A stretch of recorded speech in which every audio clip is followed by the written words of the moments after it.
Good morning everyone. Welcome to study with Aastha YouTube channel. यदि आप channel पर पहली बार विजिट कर रहे हो तो चैनल को सब्सक्राइब ज़रूर कर लीजिए, साथ में बेल आइकन को प्रेस कीजिए ताकि हमारी सभी वीडियो के रेगुलर नोटिफिकेशन आपको मिलते रहें।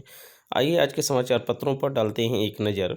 अनलॉक 1 के तहत 8 जून से धार्मिक स्थल, रेस्टोरेंट, ऑफिस, होटल और शॉपिंग मॉल खुलने से पहले केंद्र ने गुरुवार को नए दिशा निर्देश जारी किए। स्वास्थ्य मंत्रालय के मानक के मुताबिक बच्चे और बुजुर्गों को मंदिर और रेस्टोरेंट न जाने को कहा गया है। मंत्रालय ने दफ्तर, धार्मिक स्थल, होटल, रेस्तरां और मॉल के संचालन के लिए 5 अलग अलग मानक संचालन प्रक्रिया जारी की है। सभी में जो सामान्य प्रावधान किए गए हैं उनमें 6 फीट की दूरी, मास्क अनिवार्य, प्रवेश द्वार पर सैनिटाइजर और thermal screening, Aarogya Setu app शामिल है। सभी स्थानों पर ऑडियो विजुअल जागरूकता संदेश देना होगा। दफ्तर में बैठक वीडियो कॉन्फ्रेंसिंग के जरिए करें। संक्रमित के संपर्क में आने पर हाई रिस्क कंटेंट को ही 14 दिन क्वारंटाइन किया जाएगा। मुख्यमंत्री योगी आदित्यनाथ ने अनलॉक 1 व्यवस्था के तहत 8 जून से शुरू की जाने वाली गतिविधियों को भारत सरकार के दिशा निर्देशों के अनुरूप संचालित करने के निर्देश दिए हैं। उन्होंने कहा है कि पूरी तैयारी के साथ इस व्यवस्था को लागू किया जाए। मुख्यमंत्री ने ये निर्देश गुरुवार को हुई टीम 11 की मीटिंग में अनलॉक 1 व्यवस्था की समीक्षा करते हुए कहा। उत्तर प्रदेश अधीनस्थ सेवा चयन आयोग ने भर्ती परीक्षाओं में बदलाव को लेकर गुरुवार रात मुख्यमंत्री योगी आदित्यनाथ के समक्ष प्रस्तुतिकरण किया। धांधली रोकने के लिए ग्रुप सी की भर्ती परीक्षाओं के लिए सिर्फ एक बार पंजीकरण कराने और आरंभिक व मुख्य परीक्षा का प्रस्ताव प्रस्तुत किया। प्रारंभिक परीक्षा में सर्वाधिक परसेंटाइल वालों को मौका देने की जानकारी दी गई। मुख्यमंत्री ने आयोग के प्रस्तुतिकरण पर कार्मिक विभाग को निर्देश दिया कि भर्ती संबंधी अन्य सुझावों के साथ इसे भी रखा जाए। अधीनस्थ सेवा चयन आयोग के चेयरमैन प्रवीण कुमार ने यह प्रस्तुतिकरण दिया। उन्होंने प्रस्तुतिकरण में बताया कि आवेदक अपनी शैक्षिक योग्यता, श्रेणी व अर्हता आदि से संबंधित प्रमाण पत्रों को एक बार ही अपलोड करना होगा। आवेदक समय पर अपनी यूजर प्रोफाइल को अपडेट भी करेगा। इसके साथ ही आयोग द्विस्तरीय परीक्षा प्रणाली अपनाने पर विचार कर रहा है। इसके तहत आयोग प्रथम स्तर पर विभिन्न विभागों की अधीनस्थ सेवाओं के सभी पदों के लिए प्रारंभिक अर्हकारी परीक्षा आयोजित कराएगा। इसके बाद द्वितीय स्तर पर केवल प्रारंभिक परीक्षा के आधार पर चयनित हुए अभ्यर्थियों के लिए मुख्य परीक्षा, कौशल परीक्षा यानी शारीरिक परीक्षा होगी। दिल्ली एनसीआर में प्रतिबंधों के मामले में उच्चतम न्यायालय ने गुरुवार को कहा कि दिल्ली, हरियाणा और यूपी के एनसीआर क्षेत्र में आवागमन के लिए सुसंगत नीति होनी चाहिए। एक ऐसा पास बनना चाहिए जो पूरे एनसीआर में मान्य हो। शीर्ष कोर्ट ने केंद्र सरकार से कहा कि कोरोना तालाबंदी के दौरान इन क्षेत्रों में 1 हफ्ते के अंदर एक समान नीति तैयार करें।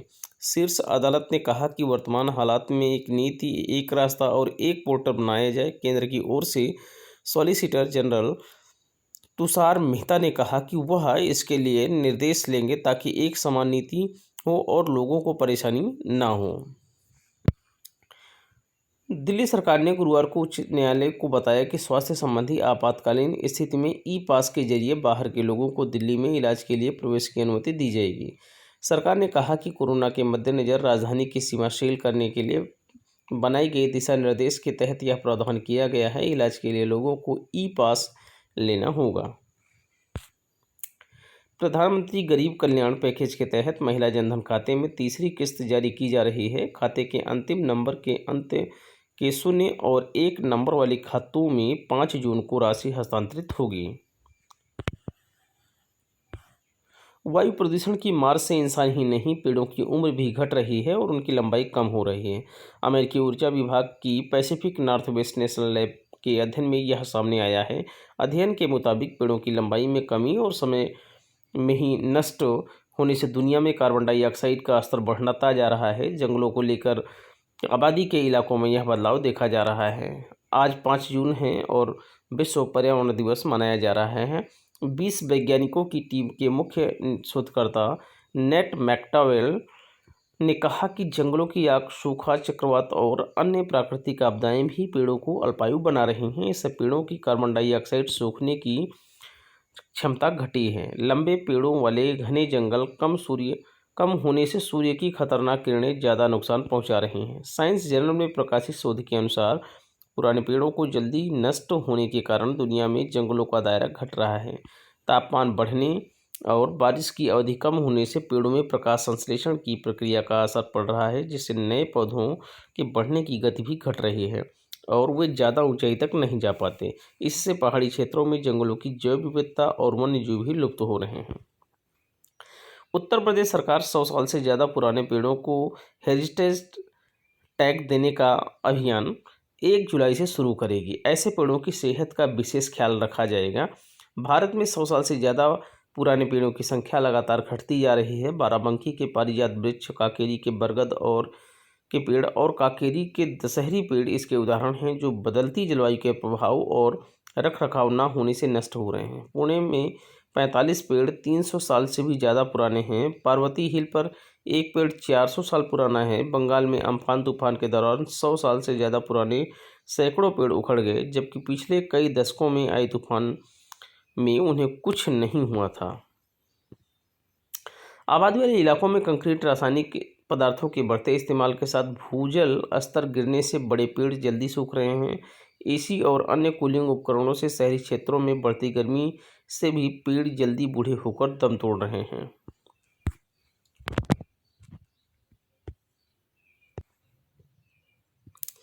राष्ट्रपिता महात्मा गांधी 10 अप्रैल 1917 को नील की खेती करने वाले बिहार के किसानों को अंग्रेज के जुल्म से मुक्ति दिलाने बिहार आए थे। गांधी की चंपारण यात्रा का बिहार सरकार ने वर्ष 2017 में शताब्दी समारोह मनाया। इस दौरान साल भर गांधी के विचारों को घर घर पहुंचाने के लिए दर्जनों कार्यक्रम हुए। सरकार ने अपने खजाने की अच्छी खासी राशि गांधी के संदेशों को लोगों तक पहुंचाने के लिए खर्च किया और समारोह के दौरान व्यापक जनभागीदारी बनी। Limca book of world's record ने बिहार के इस अभियान को विश्व रिकॉर्ड का दर्जा दिया। साथ ही गांधी के विचारों को लेकर इसे दुनिया का सबसे बड़ा अभियान माना है। लिम्का की संपादक वत्सला कौल बनर्जी ने गुरुवार को बिहार की इस बड़ी उपलब्धि की जानकारी शिक्षा विभाग को दी, साथ ही विश्व रिकॉर्ड कायम करने का प्रमाण पत्र भेजा। चंपारण शताब्दी समारोह के सूत्रधार तथा शिक्षा विभाग के शोध प्रशिक्षण निदेशक विनोदानंद झा ने कहा कि यह राज्य सरकार और शिक्षा विभाग की बड़ी कामयाबी है कि चंपारण सत्याग्रह समारोह को लिम्का में दर्ज किया जाना गांधी जी के प्रति, चंपारण की धरती के प्रति और बिहार के साक्षात्कर्मियों के प्रति सम्मान है।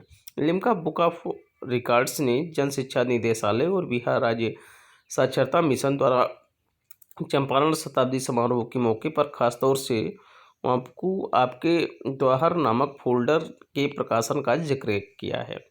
इस फोल्डर द्वारा गांधी जी के संदेशों को बिहार के 1.5 करोड़ घरों तक 46,000 साक्षात्कर्मियों द्वारा पहुंचाया गया। लिम्का ने इसे विशेष रूप से उद्धृत किया है।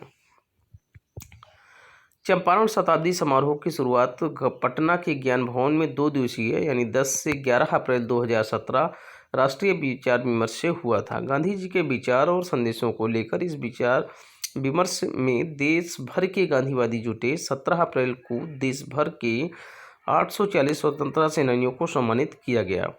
सम्मान तत्कालीन राष्ट्रपति प्रणब मुखर्जी ने दिए। सत्याग्रह से जुड़े स्थलों पर गांधी प्रतिमाओं की स्थापना, हेरिटेज वॉक, मोहन से महात्मा पपेट शो, राज्य के सभी कार्यालयों में गांधी सूक्तियों का लेखन, बुनियादी विद्यालयों के जीर्णोद्धार हुए। पाकिस्तान ने कहा है कि जासूसी के आरोप में उच्चायोग के 2 अफसरों के निष्कासन के मामले में उसने नियमित प्रतिक्रिया दी है ताकि तनाव और न बढ़े। विदेश मंत्रालय की प्रवक्ता आयशा फारूकी ने गुरुवार को कहा कि पाकिस्तान भारत के साथ तनाव बढ़ाना नहीं चाहता। उन्होंने पाकिस्तानी अधिकारियों के खिलाफ आरोपों को झूठा और बेबुनियाद बताया। साथ ही कहा कि राजनयिक मामलों का उल्लंघन करने के साथ भारत का उग्र रवैया क्षेत्रीय शांति एवं स्थिरता के लिए खतरा है। LOC पर भारत पर अकारण गोलीबारी का आरोप लगाते हुए फारूकी ने कहा कि पाकिस्तान किसी भी आक्रामक कार्रवाई के जवाब में अपनी रक्षा तैयार करने को तैयार है। भारत चीन के बीच तनाव के मसले पर उन्होंने कहा कि उनका देश इस पर करीबी निगाह बनाए हुए है। हालांकि फारूकी ने उम्मीद जताई कि स्थापित तंत्र के जरिए मुद्दे को हल कर लिया जाएगा। यदि आज का सेशन आपको पसंद आया हो तो वीडियो को लाइक करें, शेयर करें, कमेंट करें और स्टडी विद आस्था के यूट्यूब चैनल को सब्सक्राइब ज़रूर करें। Thank you so much. शुक्रिया, धन्यवाद। Have a nice day.